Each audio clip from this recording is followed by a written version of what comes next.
Nakakuha tayo ng 2 starfish.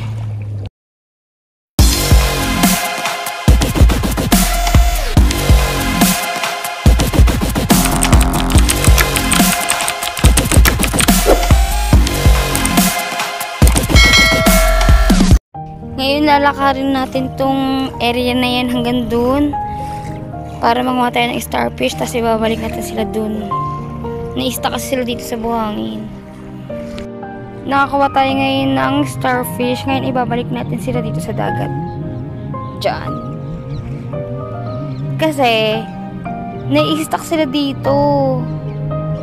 Pag naglo-low tide, na-stuck sila dyan sa may dito sa may mababaw.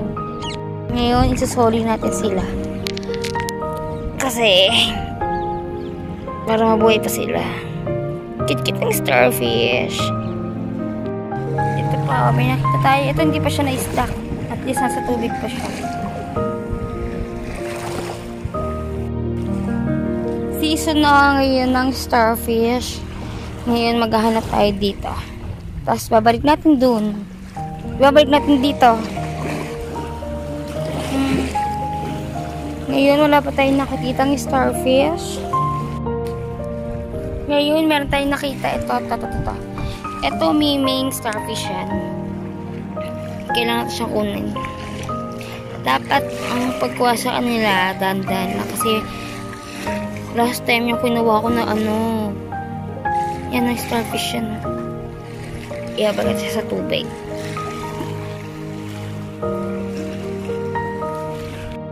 Yung pinagkuha natin kanina ng starfish, maliit lang siya.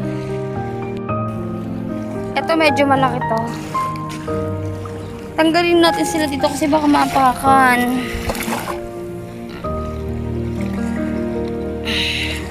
Ito medyo malaki.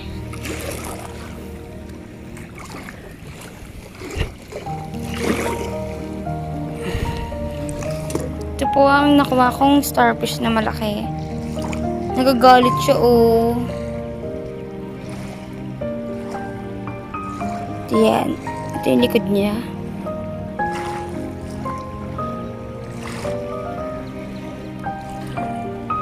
Balik natin siya sa malayo para kahit pag nag-low tide, di na siya may stuck doon sa mababaw. Nandito siya nabaon kanina. Doon nabaon yung starfish kanina. Ayun pa, meron pa tayo nakita. Ito, baby pa. Maliit.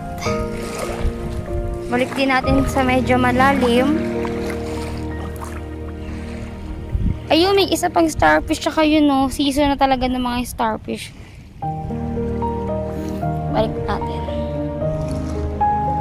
Kasi, kailangan natin silang isave. Baka sila maapakan doon.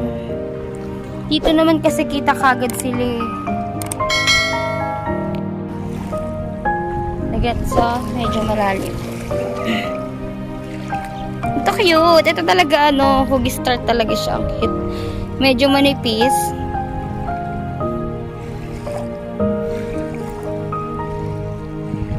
Asa na yung kanina?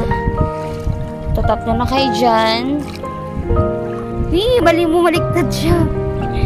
Sorry. Minsan alam niyo yung starfish nandito, dun banda. Tapos pag naapakan sila, ayun, patay. Ito yung naman nakalagay nating starfish. Ngayon, dun ko sila nakuha. Dun kasi maraming tao. Ito na yung mga starfish na nakuha ko dun sa pangpang. Nilagay ko sila dito banda sa dulo. Ayun yung mga starfish na naipon natin. Doon ko sila nakuha dyan sa pangpang na yan. Yan. Tapos sa side na to, bawal na kasi dito, bawal dito lumangoy. Safe sila dyan. Wala na sa kanilang mangunguha. Kasi yung ibang guest dito, kinukuha nila yung starfish. Tapos, pinatutuyo nila sa araw. Diyos ko, may buhay din yan. Kawawa naman sila. Kito, lumulubog na sila.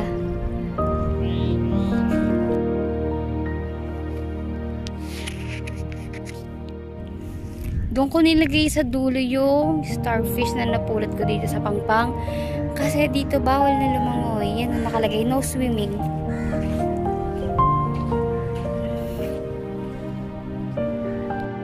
Safe na sila doon kasi pag nandito sila banda,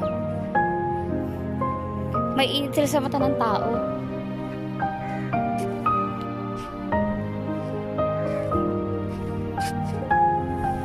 At least doon, safe sila kasi doon bawal pumunta eh.